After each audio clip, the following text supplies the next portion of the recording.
ఒక్క second. Okay,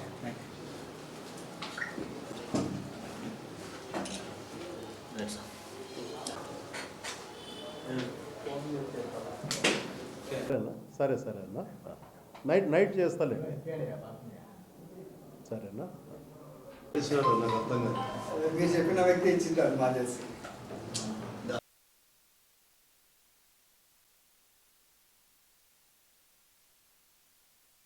పాత్రికేయ మిత్రులందరికీ శుభోదయం. మా ఏసీబీ ఉన్నతాధికారుల ఉత్తర్వుల మేరకు, వారిచ్చిన ఉత్తర్వుల మేరకు ఈరోజు ఉదయం నేను కడప ఏసీబీ డిఎస్పీగా ఛార్జ్ తీసుకోవడం జరిగింది. 1995 బ్యాచ్ సబ్ ఇన్స్పెక్టర్. నేను శ్రీకాకుళంలో జాబ్ చేస్తూ ఎస్బీలో ట్రాన్స్ఫర్ మీద ఈరోజు ఏసీబీ కడప డిఎస్పీగా రావడం జరిగింది.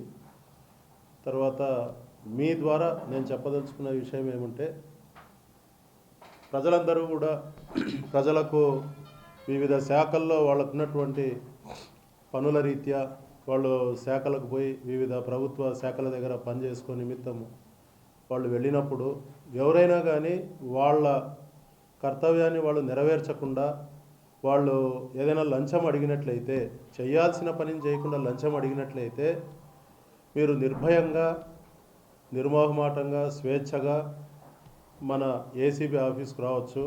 ఏసీబీ ఆఫీస్ ఉన్నదే ప్రజల కోసము.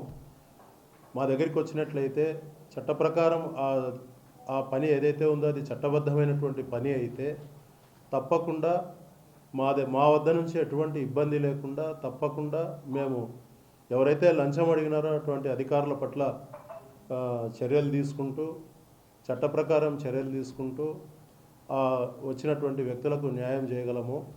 ఇంకొక విషయం ఏమంటే, ప్రజలు మీకు ఏదైనా సమస్య ఉన్నట్లయితే డైరెక్ట్గా 9440446191 ఇది ప్రభుత్వ ఏసీబీ డిఎస్పీ గారి నంబర్. ఈ నంబర్కి మీరు ఫోన్ చేసి తర్వాత డైరెక్ట్గా కూడా మీరు ఆఫీస్కి వచ్చి మీకున్నటువంటి సమస్యను తెలియజేసినట్లయితే ఆ సమస్యను మేము చట్టబద్ధంగా పరిష్కరించగలము. మీరు కంప్లైంట్ ఇచ్చినట్లయితే దాని ప్రకారం కూడా మేము చర్య తీసుకుంటాము. అదేవిధంగా మా టోల్ ఫ్రీ నంబర్ కూడా ఉంటుంది.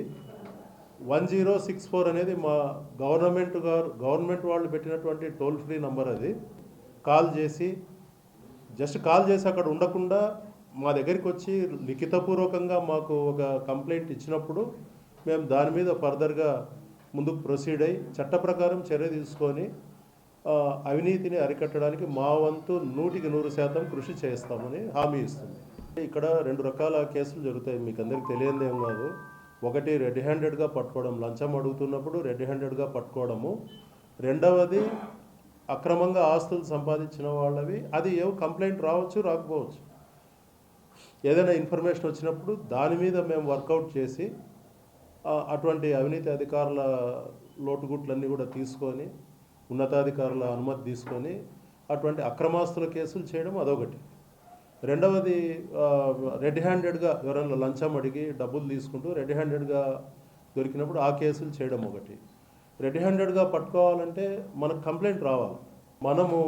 మేము మీ ద్వారా ప్రజలకు తెలియజేసుకునేది ఏమంటే, మీరు ఎటువంటి సంకోచం లేకుండా, ఎటువంటి మనసులో ఎటువంటి తొట్టుబాటు లేకుండా ఫ్రీగా రండి. వచ్చి పర్సనల్గా వచ్చి మీ సమస్య ఏంటో మాకు చెప్పి మీకు ఏ డిపార్ట్మెంట్ ద్వారా సమస్య వస్తుందో తెలియజేసి మీరు కంప్లైంట్ ఇచ్చినట్లయితే ఖచ్చితంగా మేము చర్య తీసుకుంటాం. ఏ డిపార్ట్మెంట్ పట్ల మాకు వాళ్ళ పట్ల ఇష్టము లేదు, ఒక డిపార్ట్మెంట్ పట్ల వ్యతిరేకత లేదు. ఎందుకంత గట్టిగా చెప్పగలనంటే, నేను కర్నూలు ఏసీబీలో గతంలో 4 ఏళ్ళు దాదాపు 4.5 సంవత్సరాలు చేసినప్పుడు సొంత పేపర్లో కూడా వచ్చింది. అది ఎట్లా వచ్చిందో నాకు తెలియదు.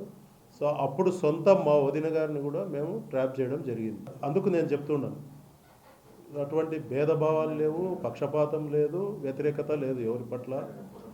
ఏమండి, ప్రజలందరికీ అందుబాటులో ఉంటాము. అత్యంత నీతివంతంగా, అత్యంత నిజాయితీగా ప్రజలకు సేవ చేయడానికి ఉన్నాం. ఇంకొక విషయం ఏమంటే వివిధ ప్రభుత్వ శాఖలకు కూడా నేను చెప్పదలుచుకున్నది ఏమంటే ఏసీబీలో నేను కానీ మా అధికారులు కానీ ఇతర ఇన్స్పెక్టర్స్ కానీ మా సిబ్బంది కానీ ఎవరు కూడా ఎవరిని డబ్బులు అడగము. ఎవరైనా బయట వ్యక్తులు ఇటువంటి మాటలు చెప్పి మీ దగ్గర ఏదైనా మిమ్మల్ని బెదిరించి కానీ లేకుంటే ప్రలోభ పెట్టి కానీ భయపెట్టి కానీ మీకు ఏదైనా ఇటువంటి విషయాలు చెప్పినట్లయితే వివిధ శాఖలకు కూడా నేను చెప్పేది ఏమంటే మీరు ఇమ్మీడియట్గా నాకు ఆ విషయాన్ని చెప్పవలసిందిగా నేను మీ ద్వారా వివిధ శాఖల అధికారులకు అదేవిధంగా ప్రజలకు తెలియజేసుకుంటున్నా. ఎటువంటి అలిగేషన్స్ లేకుండా మేము ఎటువంటి ప్రలోభాలకు లొంగకుండా నీతిగా నిజాయితీగా ఇక్కడ మీకోసం విధులు నిర్వర్తించడానికే ఇక్కడ ఉన్నాము. ప్రజలందరూ కూడా నిర్భయంగా హ్యాపీగా ఇక్కడికి రండి. మీ పనులు ఏమైనా జరగాల్సినవి జరగకుండా ఇబ్బంది పడుతూ ఉంటే అధికారులు మిమ్మల్ని ఏ రకంగా అయినా కూడా సతాయిస్తూ ఉంటే మాకు తెలియజేసి న్యాయం పొందవలసిందిగా కోరుతూ ఉంటాం.